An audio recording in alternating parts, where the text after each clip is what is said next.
tal estás? Bienvenido, bienvenida. Te aseguro que si te quedas escuchando o viendo este podcast, vas a pasar un buen ratico. Soy Ricardo Cañadas y te abro las puertas de este espacio íntimo en el que pasamos un rato agradable y sin confrontaciones, conociendo a personas muy especiales. Si aún no lo sabes, puedes disfrutar de esta y otras entrevistas en nuestro canal de Spotify y de YouTube. Además, es un momento fantástico para suscribirte, darle a me gusta, dejar comentarios, porque de esta forma nos ayudas en gran medida a seguir haciendo un buen ratico.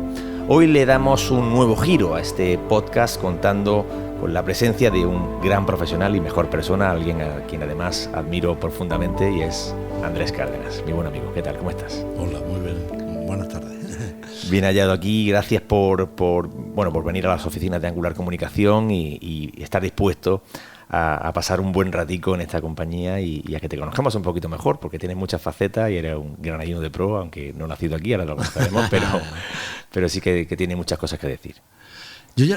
Cuando alguien me dice, ¿de dónde eres? Digo, yo qué sé, yo no sé si soy de Granada, de Jaén, pero son mis tierras. Esto es como el antiguo reino de Granada, en donde Almería, he trabajado en Almería. Entonces, Granada, Jaén, Almería es un poco el mapa emocional de mi... el mapa geográfico emocional mío, ¿no? Yo ya no me siento... No sé si soy jiennense, granadino, almeriense, pero soy de esta parte. Del sur, del sur oriental, ¿no? Sí. Antiguamente, es que no sé si lo sabéis, pero yo os lo digo, había un Andalucía Oriental, Andalucía Occidental. No sé si acordáis que había un periódico que era Ideal, que decía Diario Regional de Andalucía Oriental, que era Granada, Jaén, Almería y Málaga. Le estamos dando balas a los que son los que tienen el reino de Granada, ¿no? Sí, el reino de Granada. El reino de Granada era muy, muy potente y tal, ¿no? Entonces yo siempre cuando me digo, soy del reino de Granada. Bueno, Andrea, yo he de decirte que me sorprendió mucho porque he indagado un poco en tus inicios profesionales de toda índole, sí. Y has sido peón de albañil, pintor de brocha gorda, camarero y ayudante en la funeraria de tu padre. Sí. ¿Qué podrías decirme que aprendiste de estos oficios antes de ser periodista? Mira, por lo menos aprende a ser constante, aprende a ser una persona que tiene una especie de objetivo que cumplir, ¿no? Albañil, pues con mi tío yo era albañil, yo era de...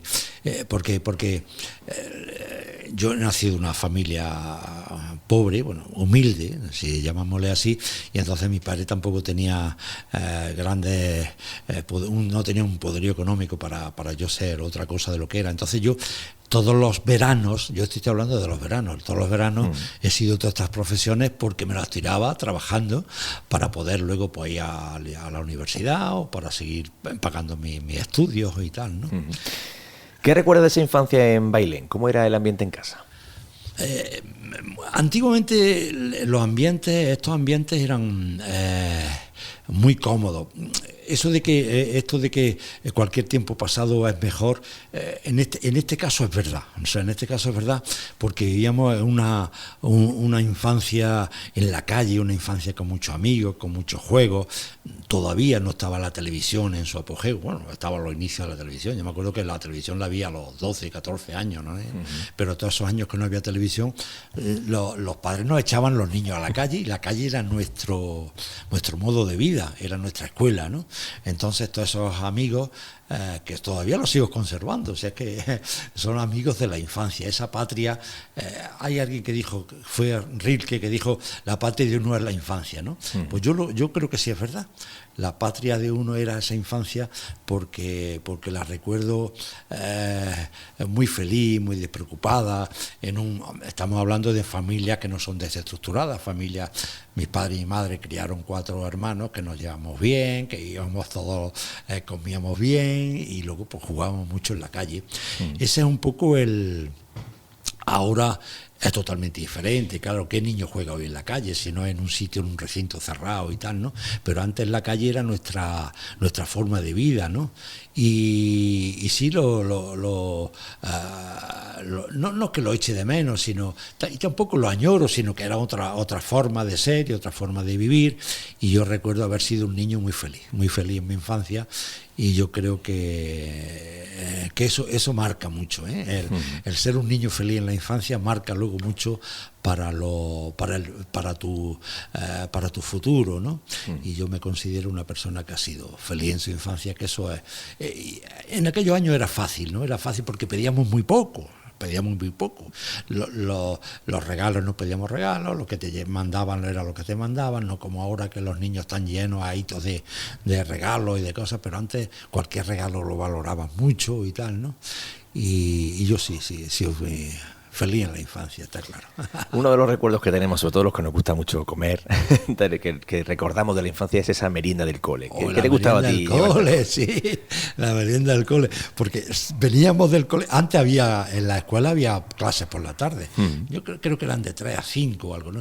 Y a las 5 llegaba y tu madre te daba a la merendica, que le llamaban la merienda, y te sacaría a la calle.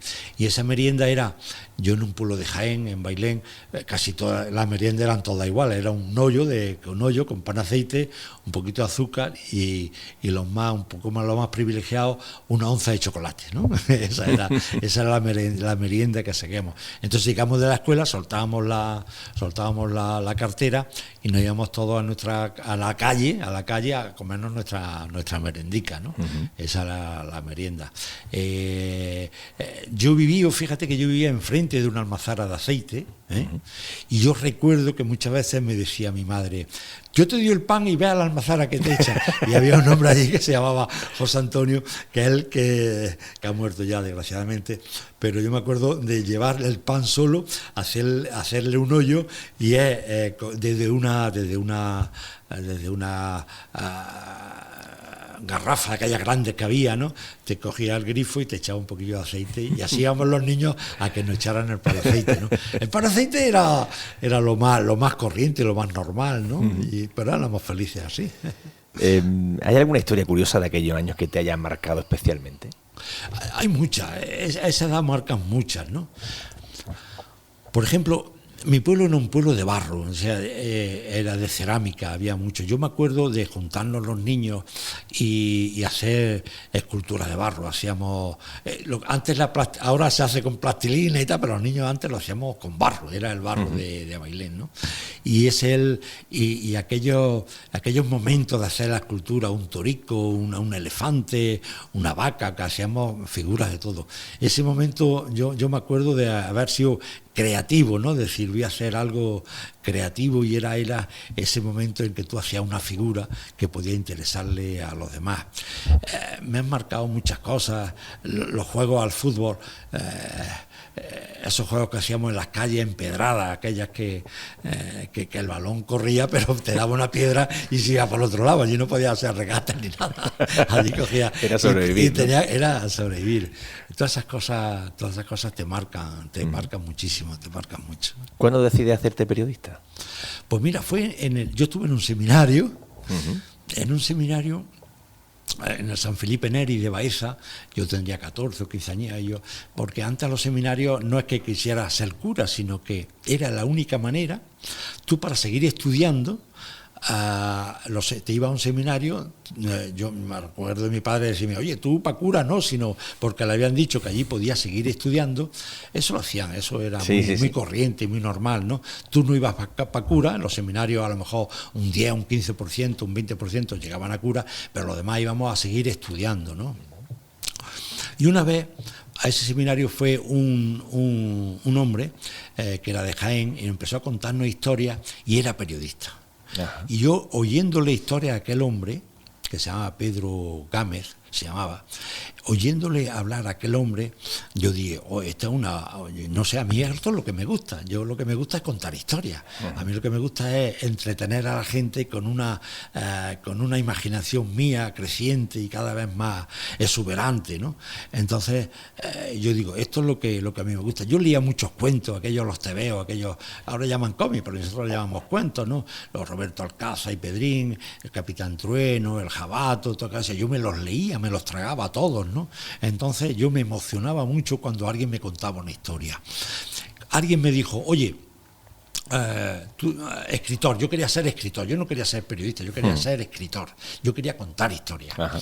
Lo que pasa es que no hay nadie que te enseñe a contar historias. Lo más cercano que había, yo por supuesto, de alguna manera deseché las carreras de ciencia, de física, química, derecho, todo eso luego, y entonces yo lo único que había era periodismo. Periodismo había 2 facultades solo, estaba la de Madrid, la Autónoma de Madrid, y la de Barcelona, ¿no? La más cercana era la de Madrid. Entonces yo me matriculé en periodismo en Madrid, pero con la intención esa siempre, no tanto como ser periodista, como dar noticias, sino como ser un contador de historias, algo que a mí me apetecía escribir y pasársela a la gente, ¿no? Uh-huh. Ahí fue donde me di cuenta, a través de esa conferencia, y luego yo fui metiéndome más en esto, leyendo cosas sobre el periodismo y tal, y fue lo que me hizo dedicarme a eso. Antes casi nadie, ahora hay mucha gente de periodismo, pero antes ser periodista, apuntarse a la escuela de periodismo era dificilísimo. Yo me acuerdo que yo creo que el primer licenciado en Ciencias de la Información en mi pueblo soy yo, porque no había nadie, ¿no? Y entonces me fui y la verdad es que en esos intervalos era cuando te decía que todos esos oficios que me has nombrado antes de albañil, camarero y ayudante de mi padre en la funeraria, lo hacía precisamente los veranos. Así me hacía un poco, juntaba un poco de dinero para ir luego después a seguir estudiando. Tu primer periódico fue el Diario de Jaén. Sí. ¿Cómo recuerdas aquellos años? Mira, yo creo que ahí fue donde empecé a hacerme un nombre, ¿no?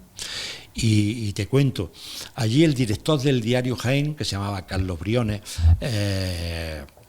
se inventó diciendo, oye, en Granada Jaén se estaba vaciando totalmente, eran los años aquellos 70, 60, 70, que se iban muchísima gente al extranjero, a Barcelona, se iba a todos sitios, la emigración, la gran emigración, Jaén se quedó, había pueblos que se quedaron totalmente en la mitad de la población, ¿no?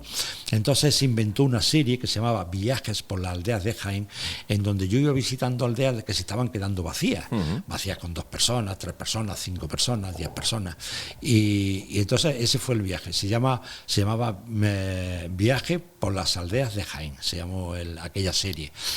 Fue un verano muy emocionante para mí, porque me dieron un coche, yo dormía en el coche, claro, yo iba de pobre, claro, y el periódico tampoco, no te podía pagar ni dieta ni nada de eso, todo era que yo me lo comía, me lo servía y me lo bebía.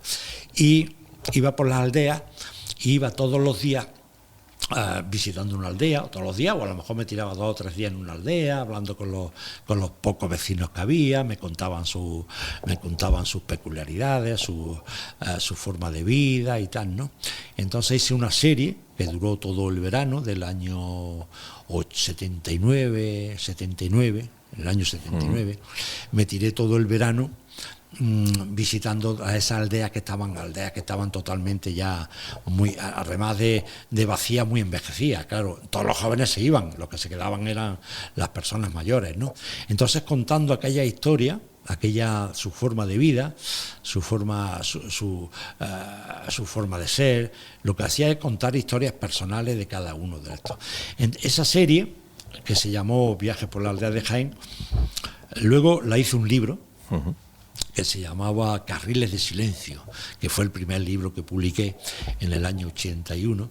Se llamaba Carriles de Silencio porque era los carriles, que silencioso, todo aquello. Entonces, pues contaba, yo qué sé, la aldea de los Mochuelos, la aldea de los Ríos, un montón yo me acuerdo de muchísimas. Había pueblos como Santiago de la Espada que tenía un montón de aldeas, entonces las iba visitando y tal, ¿no? Tuvo su éxito porque las presenté a un premio que se llamaba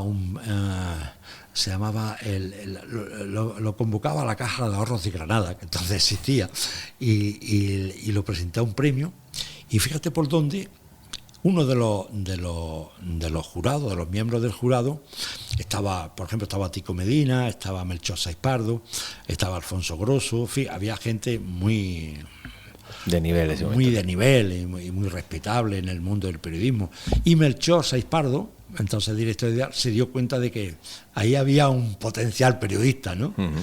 Y entonces inmediatamente, pues claro... ¿Y ahí es cuando te fichó? Y ahí fue donde me fichó. Sí. Me fichó en el año 81, 82... 82 fue cuando vine, pues en el 81 por ahí me fichó, y entonces ya cuando me vine a Granada me dijo que si me interesaba y tal. Él quería hacer algo parecido a lo que yo había hecho en Jaén, algo parecido en Granada, ¿no? Empecé por la costa y tal, ¿no? Y ahí fue donde empecé a trabajar en Ideal, hace ya 40 y tantos años. 30 años en el periódico y además con un bagaje muy importante de muchos ámbitos, ¿no? De muchas secciones. ¿Qué es lo que tú crees que ha cambiado desde el periodismo, desde que tú empezaste hasta nuestros días? ¿Qué ha cambiado? Ha cambiado mucho. Esto sería ahora, daría aquí una clase, casi una clase de varias horas.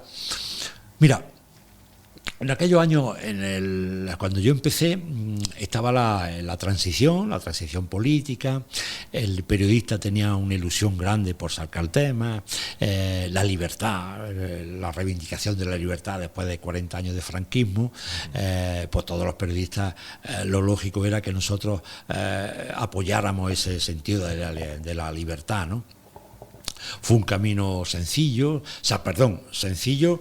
hasta cierto punto, pero luego también muy imbricado, pero al haber casi todo esto de la sociedad, casi todos los sectores de la sociedad tirar hacia ese camino de la libertad, era como más fácil, ¿no? Como era... pero luego llegaron el tiempo del periodista, después de ese sueño de la transición y del buen periodismo y tal, cuando la verdad había muchísimos periodistas que luchaban todos por lo mismo, viene el tema de las corrupciones políticas, cuando empiezan a meterse y tal, ¿no? Y cambia totalmente el panorama, ya ese simbiosis entre periodista y político, que eran todos a lo mismo para decir, oye, vamos a luchar por la libertad, eso se rompe, ya tienes tú que ser totalmente una persona crítica con el poder. Los periodistas éramos críticos con el poder, ya empezamos a pegarle para los políticos, era porque ¿qué estáis haciendo? ¿Cómo estáis desaprovechando aquel sueño, ¿no? ¿Cómo íbamos a despertar de aquello, ¿no? Y si me lleva ahora a la actualidad, yo no veo ahora crítica, yo no veo absolutamente nada de... no veo ese espíritu crítico de un periodista decir algo que está pasando, que está delante de los ojos y no podemos decirlo. Yo sé por qué es, porque ahora mismo los medios están muy debilitados, los medios de comunicación están muy debilitados, porque se financian por políticas institucionales, políticas, y yo sé que no se puede decir muchas veces cosas que están pasando, ¿no? Si quieres yo te digo lo último que ha pasado, por ejemplo, con los premios Goya, ¿no? Yo sé que eso en los años de que podíamos criticar hubiera sido... no hubiera sido... Pero que se gaste un ayuntamiento, una institución, 8 millones, creo que han sido 8 millones o 6 millones, no me acuerdo, 6, 7 o 8 millones, una barbaridad que se han gastado en promocionar Granada. Según ellos dicen que es promocionar, yo creo que Granada ya no merece promocionarse, Granada está súper promocionada, es más, ya hay colectivos que dicen que no queremos más turismo que masivo, no venga más gente, que no venga más gente, ¿qué queremos hacer, no? Entonces, que se gasten 8 millones cuando hay un montón de cosas necesarias o cosas, pues si es para la cultura, pues la cultura, ¿cuántos colectivos que no podrán sobrevivir, podrán darle esa gente para que sobreviva en vez de darle 8 millones a una gala en la cual, sí, claro, nadie ha dicho nada, absolutamente ha dicho nadie. Yo escribí una columna, pero yo sé que esas columnas pasan desapercibidas porque al poder no le interesa decir, mira lo que ha dicho este hombre de los premios Goya, ¿no? Y entonces ese glamour que hay y tal, y la gente se ha vuelto menos crítico, el lector se ha vuelto menos crítico, el lector ahora, el oyente o el televidente, aquella persona que consume un medio de comunicación, de alguna manera se ha vuelto mucho más en una zona de confort, se ha aburguesado, casi nadie hay crítica. Entonces eso es un poco lo que echo de menos ahora, ¿no? Echo de menos, por supuesto, con ese problema que hay de la parentalidad laboral, la gente está cobrando ahora en medios sueldos irrisorios y los pobres los explotan hasta 8 y 10 horas para que estén trabajando en un medio. Mira, hace poco yo hacía un análisis ¿no? En público y decía, mira, ahora mismo está ganando, a mí cuando me contrató Melchor Saiz Pardo para el periódico Ideal, estaba ganando, creo que eran 80, 90 mil pesetas. Es los 500 euros que están trabajando ahora, después de 40 años. La gente está cobrando en medios 500, 600 euros, con media jornada, con una barbaridad, ¿no? Y eso... El medio de comunicación lo hace potente, el tener una forma con que subsistir, ¿no? Antes era la publicidad, ¿no? O la venta, ¿no? Yo me acuerdo cuando trabajaba en el periódico Ideal que venía la publicidad, teníamos casi que descartarla, porque decían, no queremos más publicidad porque llegaba tanto. Ahí es donde está el poder de un medio, ¿no? Esa independencia. Y la independencia, esa independencia y la objetividad lo daba el poder económico. Hoy, por desgracia, eso no es así. Casi todos están subsistiendo gracias a las subvenciones de las instituciones, la publicidad institucional. Casi nadie se anuncia ya si no es alguna empresa importante y tal. Entonces eso pues sí que lo veo de que es un retroceso muy grande en el mundo del periodismo, pero total. Joder, pues vamos a poner aquí a llorar, ¿no? Yo no te pongo a llorar, no, pero es lo que Estamos está pasando. Perdidos. No sé lo que pasará, no sé lo que pasará. Yo confío mucho en este oficio, confío mucho en que la persona se dé cuenta de quién da la noticia y que no son todas las redes sociales. Las redes sociales meten, tú sabes que están metiendo fake news, estas noticias falsas, montones y tal. Yo confío mucho en este oficio, yo creo que esto tiene que cambiar y a lo mejor llegará un momento en que cambiará, ¿no? Ojalá y eso lo deseo muchísimo, lo deseo fervientemente, de que haya otra vez periodistas que sepan contar historias y que sean objetivos y que sepan decir la verdad, esta es mi verdad y tal, y no se tenga que esconder y decir esto no lo puedo decir por esto no lo puedo decir por lo otro, esto no lo puedo decir, no lo puedo decir y no dicen nada, ¿no? Entonces yo confío en que algún día el mundo se haga de otra forma y que el periodista vuelva a tener ese protagonismo que tuvimos en los años de la transición o en los años inmediatos de la transición, ¿no? Me gusta tu fe, tu esperanza en ello. Okay. ¿Cuál ha sido la historia, Andrés, que más te ha impactado en todos estos años? ¿Hay alguna que te haya marcado especialmente? ¿Alguna por su dureza o por su resolución o por el impacto que ha tenido de las historias que has desarrollado? Mira, yo soy un periodista de provincia y al ser periodista de provincia el ámbito en el que tú actúas es mucho más limitado, ¿no? Hace poco leía a Martín Caparrós, que es un periodista que ahora tiene ELA y se está muriendo y tal, y ha hecho unas memorias y contaba, por ejemplo, cómo le impactó aquella vez que fue a Liberia a cubrir una noticia, a hacer una crónica, y cómo una niña de Liberia, una niña que estaba embarazada, cómo los insurrectos, los insurgentes, los rebeldes que llegan allí se echan apuestas de qué sexo tiene el niño que está esperando, y se echan apuestas y le rajan la barriga a la niña para saber el feto si era niño o niña, y ganan los que habían dicho niña, y bueno, y lo ponen como un trofeo, por ejemplo. Yo no he tenido, por suerte y por desgracia, digo porque no he sido yo, he sido un periódico de provincia y no he sido invitado, no he ido nunca a esos temas. Pero en Granada también ha habido sus temas en los que a mí por ejemplo, un tema que me impactó mucho fue el exorcismo del Albaicín, que si os acordáis, no sé si sabéis de qué. ¿No sabéis de qué va aquello? Pues yo os lo cuento. En el año 90, no me creas mucho, pero en el año en una casa del Albaicín, a una señora que se llamaba Encarnación Guardia, le hacen un exorcismo porque decían que tenía el demonio en el cuerpo, estaba embarazada y tenía el demonio en el cuerpo.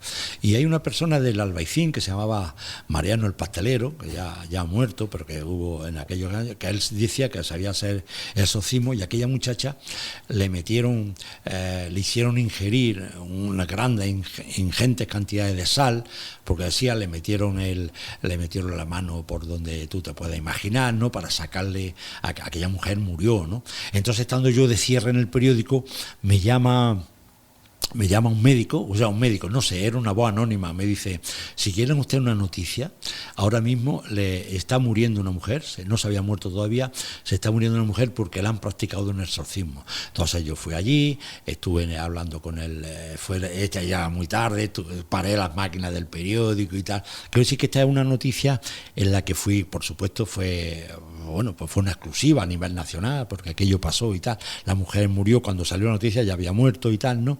Y aquel caso del exorcismo pues tuve casi toda la noche detrás para buscar fotos y tal, y salió luego en primera página, una mujer muere practicando el exorcismo en el Albaicín, ¿no? Pues ese caso me impactó y fui yo un poco el que lo di, ¿no? Esa exclusiva que tienen los periodistas de provincia. El niño lama ¿os acordáis del niño lama de la Alpujarra? De que estuvo, pues se lo descubrí yo prácticamente, ¿no? Había una corresponsal que teníamos en Bubión que nos dijo que había muerto un lama y que el cuerpo del lama se había reencarnado en un niño de Bubión. Y bueno, pues eso también me llevó mucho. Esas son las satisfacciones que te quedan a lo largo de tu carrera, porque dices tú, bueno, pues he tenido 5 o 6 exclusivas que me han marcado un poco, ¿no? Y que me han marcado. Yo no he estado en ninguna guerra. Bueno, sí estuve en una guerra, la guerra de la sombrilla, ¿acordé de la guerra de la sombrilla? Sí, hombre. La muñeca. Yo fui enviado a la guerra de la sombrilla.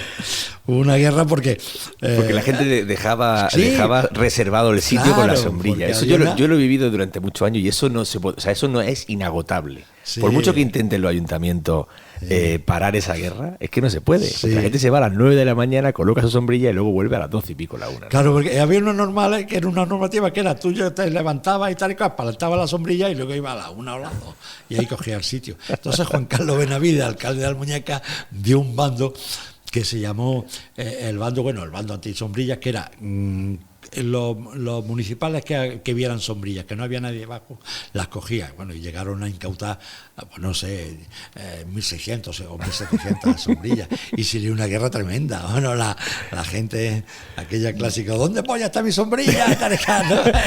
Yo, de hecho, fíjate lo que son las cosas, Andrés. Yo, de hecho, hice un reportaje también para Granada Digital de la sombrilla vacía, pero eso fue en Torrenueva también. Sí, en Torrenueva, pero ya muchos más años después. Eso fue no estábamos en el año 2000 todavía, que yo fue uno de los... Bueno, yo me acuerdo de Juan Carlos Benavides, se hizo tan famoso en aquello que lo entrevistaban hasta de New York Times, lo entrevistó y todo para decir en qué consistía eso de la guerra de las sombrillas. ¿Has tenido que pelear alguna vez con el director del periódico para que publique algo? Claro, siempre yo he tenido y eso lo digo ahora, y bueno, lo he dicho mucho, yo he tenido un director que era Melchor Seipardo, que era una persona tolerante, una persona que te comprendía y persona que de alguna manera te decía, sabía aconsejarte, ¿no? Pero sí que he tenido noticias, y no he tenido que he llegado a lo mejor con alguna noticia y me ha dicho, oye, esto hay que matizarlo, pero lo hacía más por ir en contra de la libertad de expresión, por ir, de alguna manera, por ir por el bien común. Te cuento el caso, por ejemplo. Ávila Roja, el constructor, llegó un momento en que estaba falto de liquidez, le iban a quitar los bancos, lo estaban acusando y tal y cual, ¿no? Si esa noticia salía, por ejemplo, bancarrota del Ávila Roja y tal, me dice el director, oye, que sepas que hay 400, 500 puestos de trabajo, que la gente a lo mejor vaya de huello, no le va y tal. Entonces esa noticia se aparcó, se habló con José Ávila Roja, Pepe Ávila Roja, lo entendió y tal, aplacamos esa noticia. Luego, al poco tiempo, gracias a Dios, él superó, vendió unos pisos a menos con un poder, vamos, a los del poder adquisitivo mucho más bajo, que los vendió todo en Almuñécar, el Jardín del Mariote y tal, muy barato. Gracias a esa gran venta que tenía de pisos acumulados, pudo seguir. Si esa noticia a lo mejor hubiera salido, a lo mejor lo hubiéramos, por ejemplo, entonces el director, yo llevaba la noticia estaba allí, yo la había escrito, pero me dice, oye, ¿por qué no? Yo lo entendí. Bueno, yo pillé un cabreo primero, luego poco a poco lo entiendes, ¿no? Dice, coño, pero si yo tengo esta noticia, ¿por qué me haces que no la diga?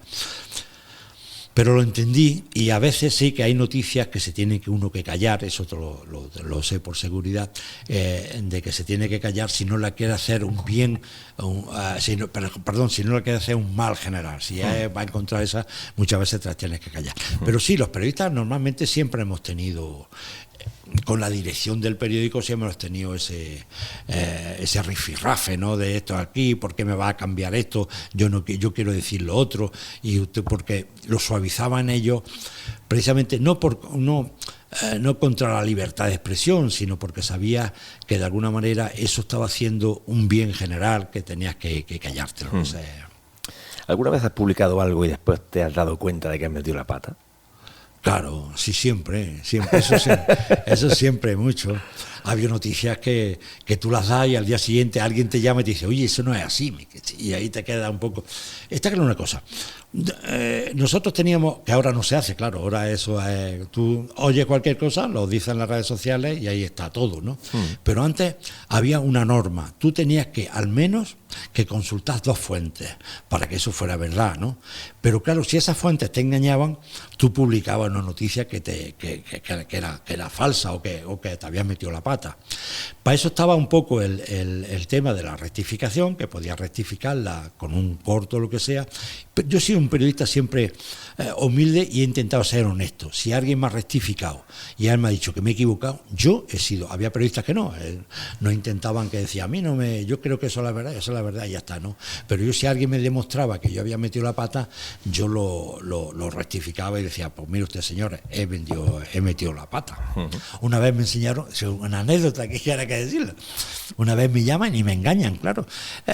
Sabía quién lo llamó a las 11 de la noche por ahí, y decía que había dimitido aquí el delegado que había de Iberia y tal, ¿no? Y me he dado los datos, cómo se llamaba, el nombre y tal. Yo sabía que existía ese hombre y que había dimisión, que había una junta general, y habían dimitido. Y alguien que me engañó, era mentira. Al día siguiente el delegado, que se llamaba Timoteo Simón, me acuerdo perfectamente, me llamó para decir, oye, que yo no he dimitido, ¿quién te ha dicho eso, no? Pues eso salió una noticia, esa siempre se ha dado. ¿Alguna noticia te ha generado un enemigo inesperado? Las noticias siempre generan amigos y más que las noticias, porque las noticias tú al fin y al cabo tú las puedes al día rebatir o decir que mira que eso no era así y tal, ¿no? Pero ¿sabes en dónde te creas más enemigos? En las columnas de opinión. En la opinión, cuando tú escribes una columna y te metes con alguien, sí que te estás pisándole, como dices, le estás pisando un callo, ¿no? Y a lo mejor yo creo que cuando alguien te ve y tal, estoy convencido de que alguien me dirá, mira, este fue el que dijo no sé qué y es mentira y tal, ¿no? O era mentira, ¿no? O que no era mentira, sino que le había hecho daño, ¿no? Le había hecho daño con esa publicación. Eso sí te crea enemigos. ¿Alguien te ha parado por la calle cuando ha pasado algo así y te ha dicho, tú sí, tal? Mira, te voy a contar un caso que me pasó. Unos chicos granadinos se fueron a escalar el Mont Blanc en Suiza. Se fueron a escalarlo y uno de ellos murió. Entonces yo hice una columna de opinión diciendo qué hacen una gente, que por qué la gente, no sé, se va a esos sitios, porque hace esos peligros, esos ascensos tan peligrosos y tal, ¿no? Yo hice mi opinión diciendo que eso no debería hacerlo nadie y que cómo se ponen en riesgo su vida en unos deportes tan... además creo que subían de una forma que hacía invierno, que hacía una forma sí, que no había necesidad tampoco de hacerlo. Entonces lo escribí. Y un día haciendo una cola en un banco, estaba dispuesto a hacerla, un señor llamado Payó, se tiró hacia mí y me dijo, ¿usted es el que ha escrito eso? Y era el padre del niño que había muerto. Yo intenté calmarlo, digo, mire usted, esta es que es mi opinión, es que mi hijo el alpinismo lo adoraba y usted no tiene por qué haber dicho eso y tal, ¿no? Como eso ha habido varios casos, no te voy a decir cuál, ¿no? Pero también ha habido satisfacciones, ¿no? De que tú crees que lo que tú has escrito lo has hecho, pues ha tenido su recompensa, ¿no? Por ejemplo, un día yo escribí un reportaje de una familia, un matrimonio con un niño que estaban viviendo en un coche. La vía era en los años 2007, 2008, estaban en la época de la crisis y tal, ¿no? Escribí el reportaje aquel diciendo lo mal que lo estaban pasando, el coche lo habían puesto al lado de una fuente, se lavaban en la fuente, comían de la caridad que le daban, en fin, aquello era para la sensibilidad humana muy fuerte, ¿no? Y al día siguiente de publicar el reportaje, a esa señora, hubo 2 o 3 granadinos que le dieron un piso, o un señor que le dio un piso. Entonces, cuando aquellas personas que están viviendo en un coche le dan un piso y van al día siguiente al periódico a darme un abrazo y a darme llorando, ¿no? Pues bueno, pues eso, digo, por lo menos el periodismo sirve para algo, ¿no? Por eso que tiene sus ratos amargos, sus ratos dulces y bueno, esa es un poco la vida de un periodista, ¿no? A veces te arrepientes de algo y a veces te sientes muy orgulloso que de lo que tú hayas escrito alguien se haya beneficiado, ¿no? He indagado y he hablado con muchos amigos tuyos, ¿sí?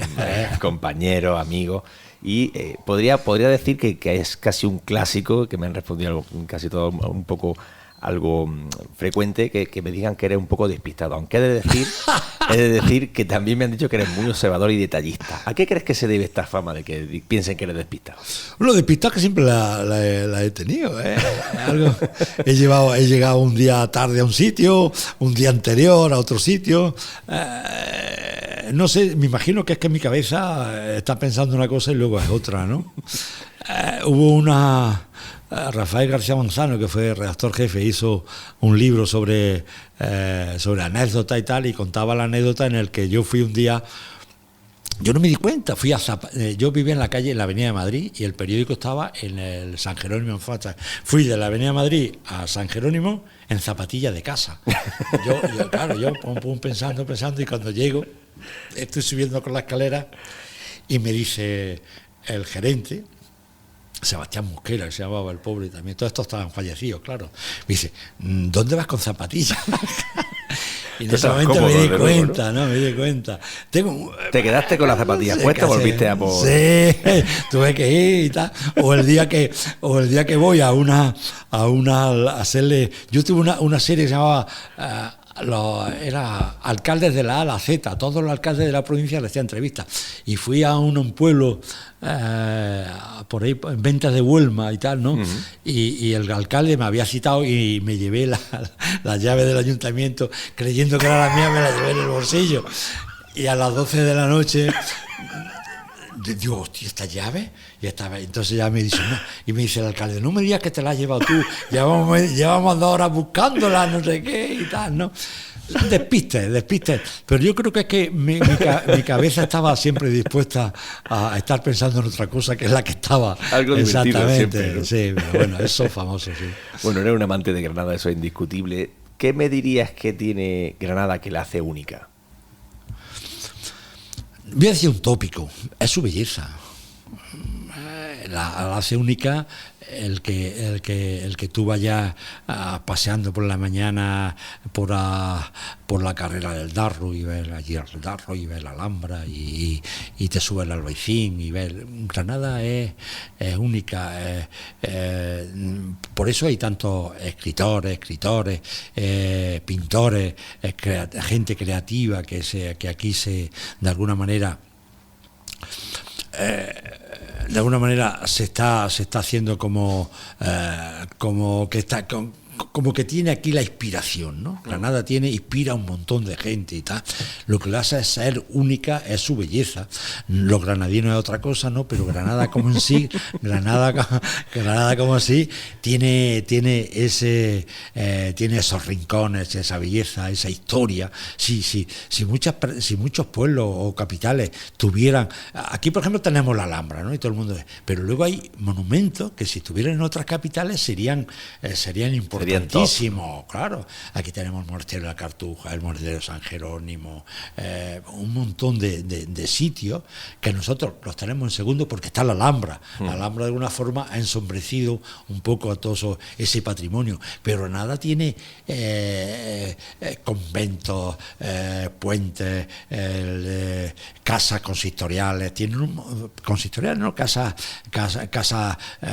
de duques, de señoriales, monseñoriales, conventos impresionantes, ¿no? Entonces esa historia, que eso es, hombre, Granada ha tenido muchísima historia, y esa historia subyace, y lo que se ha roto, ¿no? Lo que se ha roto al hacer la Gran Vía, sea Gran Iber, que según yo no estaba aquí, por supuesto, pero los más antiguos decían que había rincones importantísimos y que el desarrollismo, por ejemplo, lo echó abajo, ¿no? Entonces Granada tiene...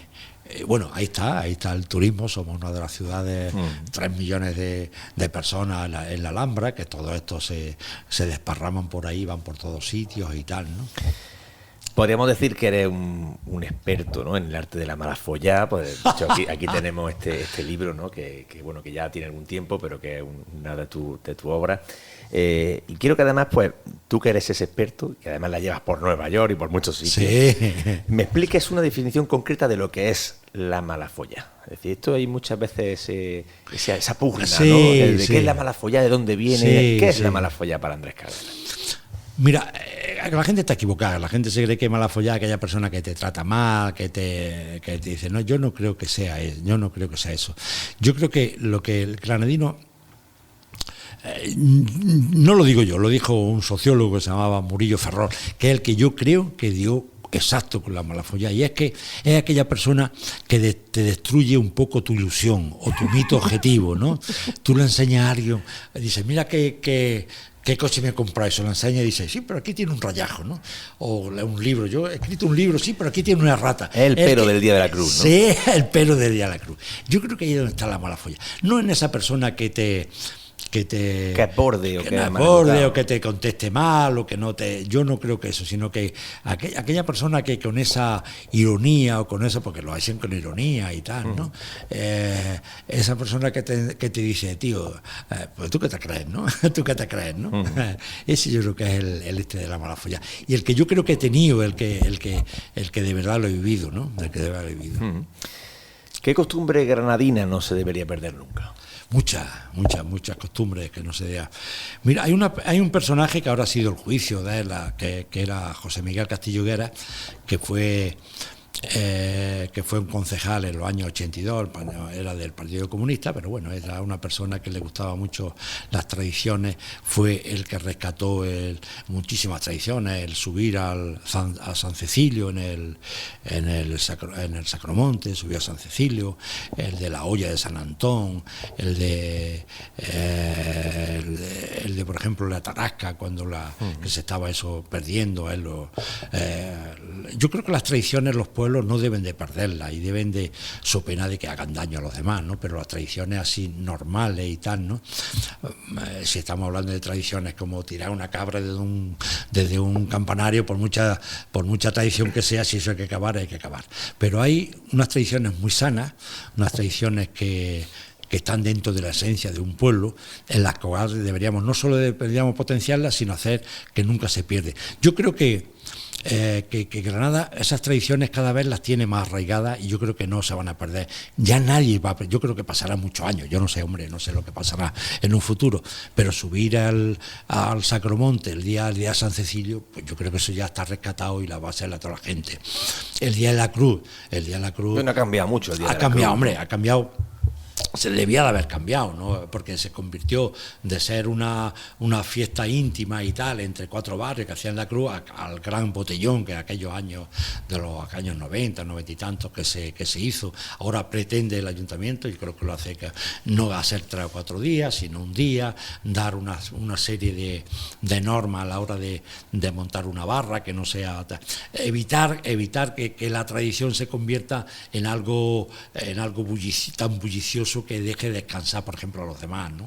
Ese es un poco. Y esas tradiciones son los que yo creo que deberíamos de...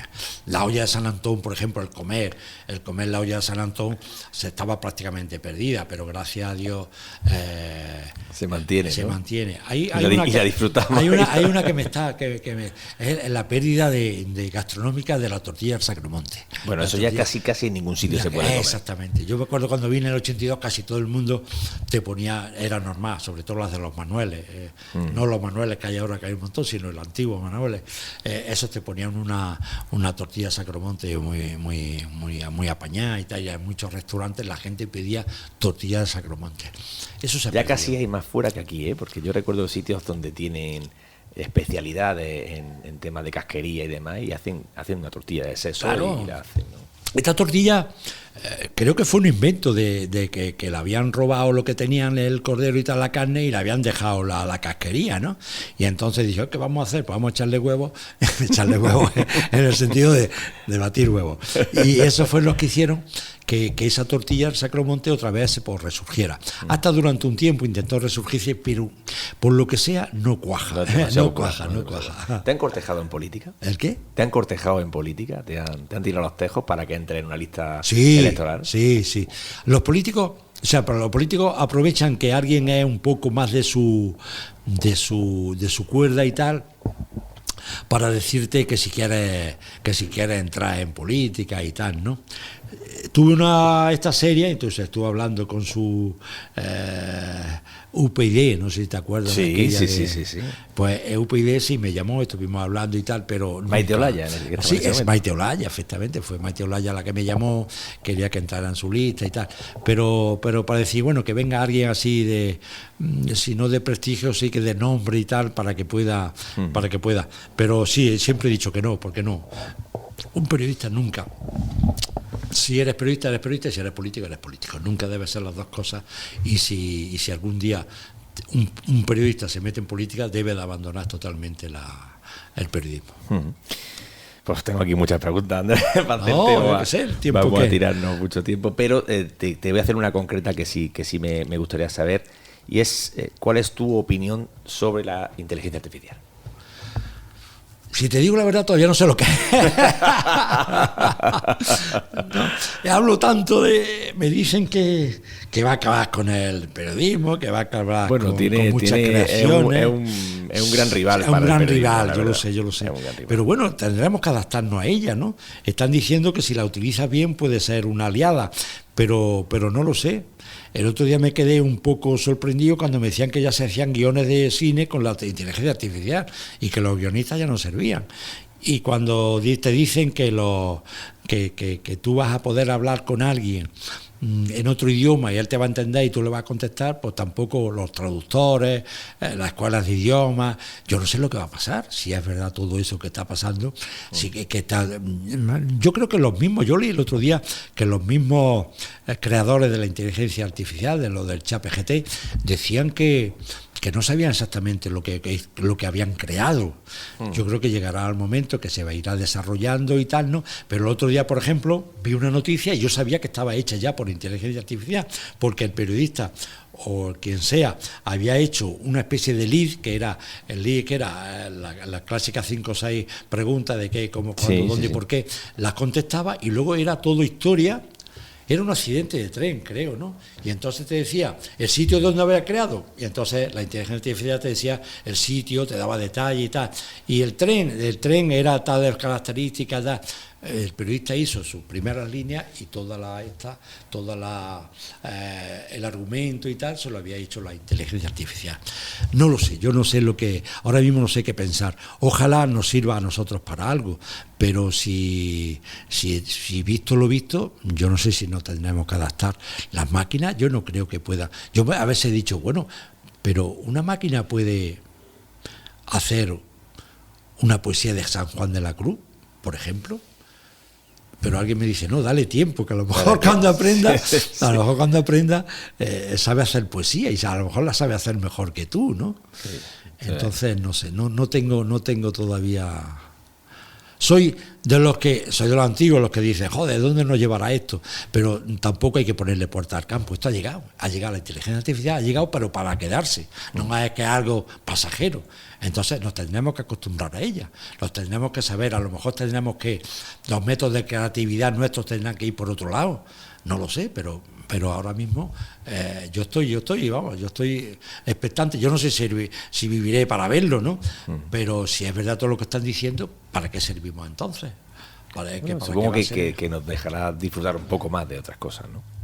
Sí, pero si a nosotros, a los humanos, nos deja la capacidad de crear, la capacidad de, por así estamos hablando de contar historias, la capacidad de imaginar, pues no lo sé lo que esto puede ser, ¿no? Puede ser un mundo catastrófico, no lo sé. Andrés, si pudieras viajar en el tiempo y darle un consejo al Andrés Cárdenas de cuando tenía 14, 15 años, ¿qué le dirías? Bueno, si yo volviera a mis 14 años, yo creo que volvería a decirle, escribe, o sea, vamos a ver, yo estoy satisfecho con algo.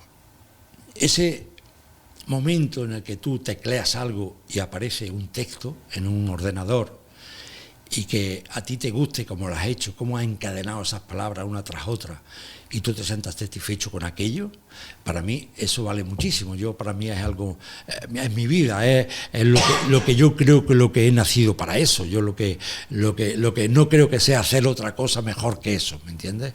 Yo no voy, si me gusta el fútbol, es cierto fútbol, o si me voy a los amigos, sí, el irse con los amigos a unas tertulias, eso me encanta, ¿no? Y hablar, eso sí me encanta, ¿no? Pero a ese chaval de 14 años le decía, sigue por este camino, que yo creo que es el camino que a ti de alguna forma te hará feliz. Y yo creo, en esa modestia que todo periodista de provincia debe tener, yo creo que he sido feliz trabajando en aquello que me ha gustado, que era, de alguna manera, en dar noticias o escribir historias. Se me quedan muchas cosas en el tintero y te emplazaré para que hagamos una segunda parte. Cuando tú quieras.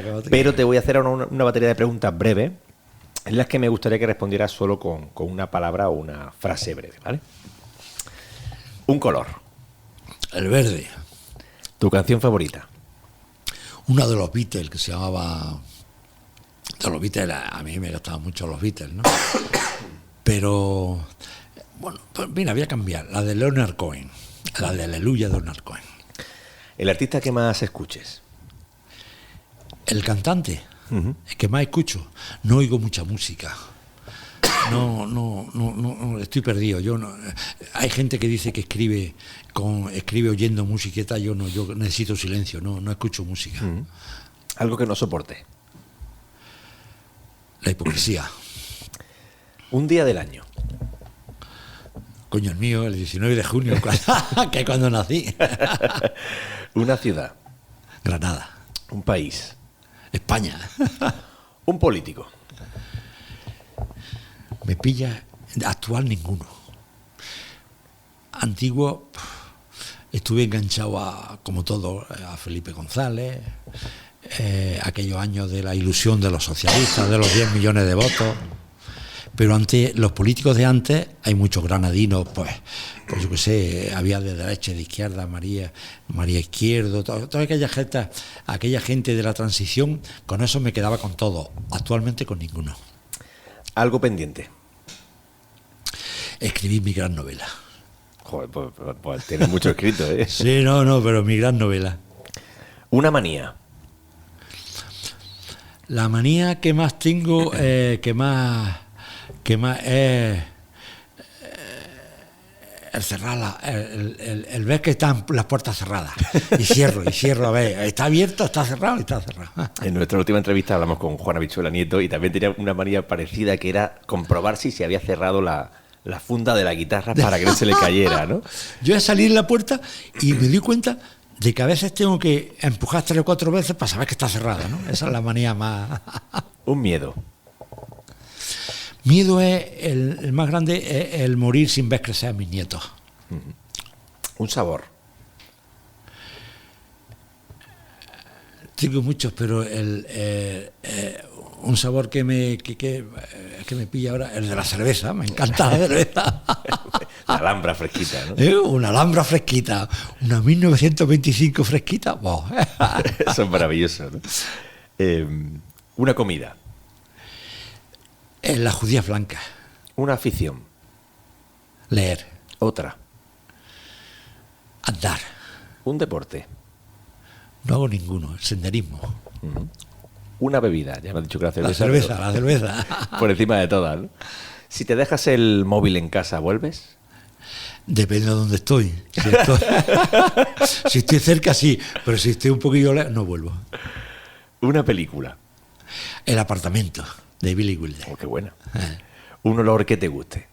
El olor de la mañana, el olor de pasear por la mañana y ver esos primeros efluvios que salen de la ciudad. Un olor que te moleste. El olor que has dicho que te gusta, uno que te moleste. La fritanga de los bares. Uf. Un recuerdo bonito. Pues el día que me dieron el premio de periodismo de Andalucía, por ejemplo. Un recuerdo desagradable. Cuando le he gritado a mi hijo. Algo que nunca harías en la vida. Ir a Australia. Porque está muy lejos. Mira que ha ido a sitios. Sí, pero hay sitios, pero esto está muy lejano. Está muy lejano. Pobrecillo los australianos, ¿no? Me encanta ir a Nueva York, eso sí. Eso sí. El regalo que más te gustó en tu infancia. Un traje de romano que me regaló mi padre. Algo que te dé vergüenza. Salir a la calle de forma informal, o sea, de forma informal no, de forma estrafalaria. Eso me da cuando voy con alguna prenda que no me da mucha vergüenza, incluso soy capaz de volver y quitármela, vamos. Lo último que has hecho que te haya hecho muy feliz. Ir con mis nietos a llevarlo a un rocódromo. Ajá. Sí, lo llevé, los vi subirse, los vi y me encantó. Eso me hizo muy feliz. Una ilusión. Ver editada mi gran novela. Te animo a que lo hagas. Muy bien. Alguien que nunca te falle. Es difícil. Casi llega un momento en que todo el mundo te falla alguna vez, Sí. ¿no? Pero los íntimos amigos, tengo 2 o 3, eso nunca me falla.